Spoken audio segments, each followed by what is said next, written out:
जय हिंद। इस वीडियो में हम पढ़ेंगे वासुदेव शरण अग्रवाल का साहित्यिक परिचय, जो कि क्लास 12 बोर्ड एग्जाम में देखिए प्रतिवर्ष पूछा जाता है। देखिए ये सामान्य हिंदी 2024 का प्रश्न पत्र है। क्वेश्चन नंबर 5 का क खंड, निम्नलिखित में से किसी एक लेखक का साहित्यिक परिचय देते हुए उनकी प्रमुख कृतियों का उल्लेख कीजिए। ठीक है, तो देखिए आपको प्रतिवर्ष इसी प्रकार से क्वेश्चन पूछा जाता है। अधिकतम शब्द सीमा 80। ठीक है, यानी कि आपको 80 शब्दों में उनका साहित्यिक परिचय लिखना है। ठीक है, और उनकी प्रमुख कृतियों का उल्लेख करना है। ठीक है, तो देखिए इस प्रकार से साहित्यिक परिचय पर 3 मार्क्स और 2 मार्क्स आपको उनकी प्रमुख कृतियां लिखने पर मिल जाएंगे। ठीक है, तो देखिए साहित्यिक परिचय को कुछ इस प्रकार से आप लिख सकते हैं। ठीक है, तो देखिए लेकिन साहित्यिक परिचय लिखने से पहले इनका जीवन परिचय लिखना अनिवार्य है, लेकिन आपको जीवन परिचय कुछ शॉर्ट फॉर्म में लिखना है। देखिए इस प्रकार से, देखिए साइड में एक बॉक्स बना लेंगे और बॉक्स में इस प्रकार के पॉइंट्स लिखेंगे, जैसे कि जन्म, जन्म स्थान, उपाधि, भाषा, शैली और मृत्यु। ठीक है, तो देखिए जन्म कब हुआ? 7 अगस्त 1904 ईस्वी को। ठीक है, आप ब्लू ब्लैक पेन का यूज करना। और जन्म स्थान यानी कि इनका जन्म कहां पर हुआ? मेरठ, उत्तर प्रदेश में हुआ था। ठीक है, और उपाधि देखिए इनके क्या है? पीएचडी की थी इन्होंने और डीलिट की उपाधि प्राप्त की थी। ठीक है, और भाषा देखिए इनकी परिमार्जित और खड़ी बोली, परिमार्जित यानी कि सरल। ठीक है, सरल और खड़ी बोली थी। शैली क्या है इनकी? विचारात्मक, व्याख्यात्मक। ठीक है, ये इनकी शैली है। और मृत्यु 27 जुलाई 1967 ईस्वी को इनकी मृत्यु हो गई। ठीक है, तो इस प्रकार से एक बॉक्स के रूप में एक प्रकार से इनका जीवन का परिचय हो जाता है। ठीक है, शॉर्ट फॉर्म में। उसके बाद आप डायरेक्ट साहित्यिक परिचय लिख सकते हैं। ठीक है, आपको केवल साहित्यिक परिचय पूछा गया था, तो इस प्रकार से आप कर सकते हैं। तो देखिए क्या है इनका साहित्यिक परिचय? वासुदेव शरण अग्रवाल शुक्लोत्तर युग के कवि हैं, यानी कि वासुदेव शरण अग्रवाल जी जो है ना, वो शुक्लोत्तर युग के कवि हैं। ठीक है, या लेखक हैं। ठीक है, लेखक लिखना आप। ठीक है, वासुदेव शरण अग्रवाल जी का साहित्य में महत्वपूर्ण योगदान है। ठीक है, यानी कि इनका जो है साहित्य में महत्वपूर्ण योगदान है। किस प्रकार से है?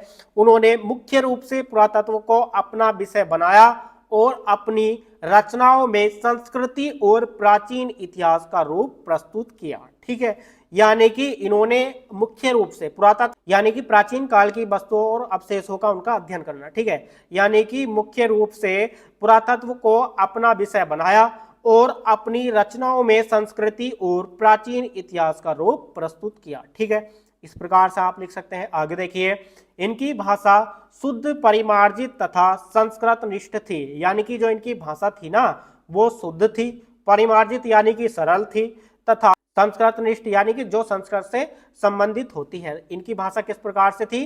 शुद्ध, परिमार्जित तथा संस्कृत निष्ठ थी। इनकी रचनाओं में खड़ी बोली का स्थान मिला है, या आप लिख सकते हैं इनकी रचनाओं में खड़ी बोली का भी प्रयोग मिला है। ठीक है, इनकी शैली विचारात्मक, व्याख्यात्मक और भावात्मक है, यानी कि इनकी जो शैली है ना, आप भाषा और शैली को एक समझ रहे होंगे, लेकिन शैली और भाषा में थोड़ा सा डिफरेंस होता है। भाषा जो वो होती है जो हम सामान्य बोलचाल यानी कि हम जो बोलते हैं। ठीक है, और शैली, देखिए शैली किसी व्यक्ति के व्यक्तित्व और दृष्टिकोण को दर्शाती है। ठीक है, यानी कि इनकी जो शैली है ना, वो विचारात्मक, व्याख्यात्मक। ठीक है, यानी कि विचारात्मक मतलब जो विचारों से भरी हुई, व्याख्यात्मक यानी कि किसी चित्र की वस्तु या प्रक्रिया को समझने में। ठीक है, और भावात्मक यानी कि जो भावों से भरी हुई है। ठीक है, तो इनकी शैली किस प्रकार की है? इनकी शैली विचारात्मक, व्याख्यात्मक और भावात्मक है।